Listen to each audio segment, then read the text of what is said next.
Det vi skal i gang med at lave nu, det er øvelsen stød, som der er delt op i 2 øvelser. Et stødvand og et op- og stød.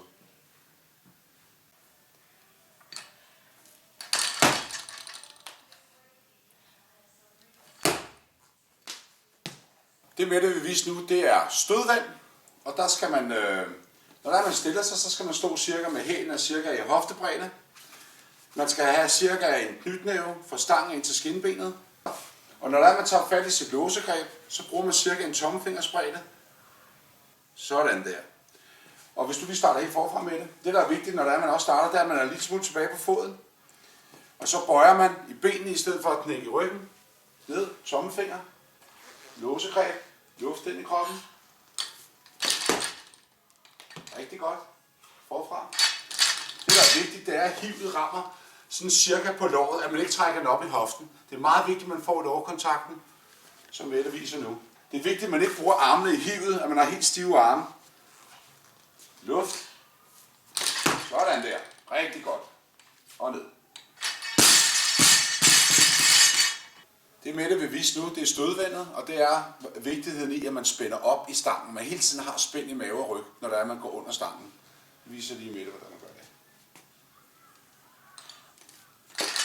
Spænder. Det er godt. Så vil Mette vise, hvad der er. Der er rigtig mange, der ikke holder spændet og slapper af nede i bundstillingen. Det vil Mette lige vise her. Helt derned. Det vil sige, så er det ikke musklerne, der styrer det, så klasker du simpelthen sammen. Det Mette vil vise nu, det er et op- og stød. Der er det rigtig vigtigt, at man har armene i en ordentlig position. Det vil sige, at man kører en lille smule ned med albuerne og så ud af. Så er armene klar til at bruge. Men det er meget vigtigt, at man slapper af armene, indtil benene har gjort sit arbejde. Luft ind, så roligt ned og tryk med armene. Man bruger kun armene til at trykke sig under stangen. Prøv en gang til. Når man har vendet af her, så kører man lidt ned, lidt ud af. Roligt, tryk, samle og ned. Kan du vise en mere? Ja. Slap af armene og tryk. Og ned. Godt. Nu vil Mette vise op- og stød, hvor der vi har lidt fokus på startstillingen her, og så selve splitten.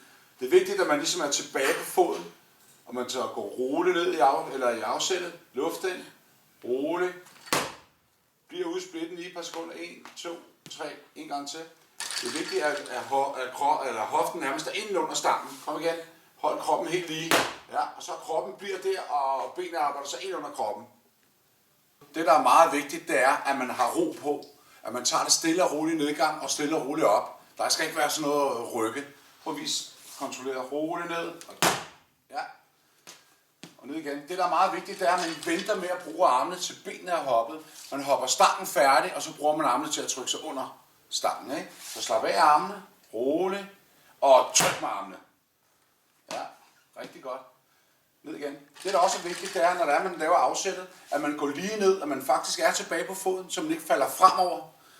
Så man holder positionen lige ned, lige op. Sådan der. Super godt. Der er rigtig mange i deres nedgang, at de ryger frem på tæerne. Det kan du lige prøve. Og så ryger hele vægten frem, og man skal redde den i ryggen. Så lige ned, lige op, i rolig bevægelse. Og hop. Ja. Godt. Det Mette vil vise nu, det er nogle af de typiske fejl, man laver, når man laver op- og stød. En af dem, det er, at man går alt for dybt i afsættet, så man får meget power på. En anden fejl, det er, når man laver splitten, at den bliver på linje, så man ikke rigtig kan holde balancen. Og den næste, det er, at man bruger for mange kræfter, at man trykker med armene opad. Godt. Og det, der er vigtigt også, det er, at man holder sig tilbage på foden, så når det er, man går ned, at man ikke falder frem på tæerne, så der er rigtig mange, der gør. Sådan, så man simpelthen flytter byrden fremad. Men sådan man skal gøre, det er, at man skal lave roligt nedgang, luft, roligt, ud med masser af bredde med splitten, så man er i balance, og ned. Nu har vi så set øvelsen stød, vi har set stødvand, og vi har set op- og stød.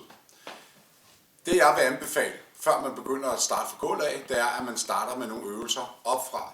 Jeg har en 3-4 øvelser, som jeg vil vise jer, for at blive bedre og få mere styr på sin teknik, da det er meget krævende teknisk at lave stød.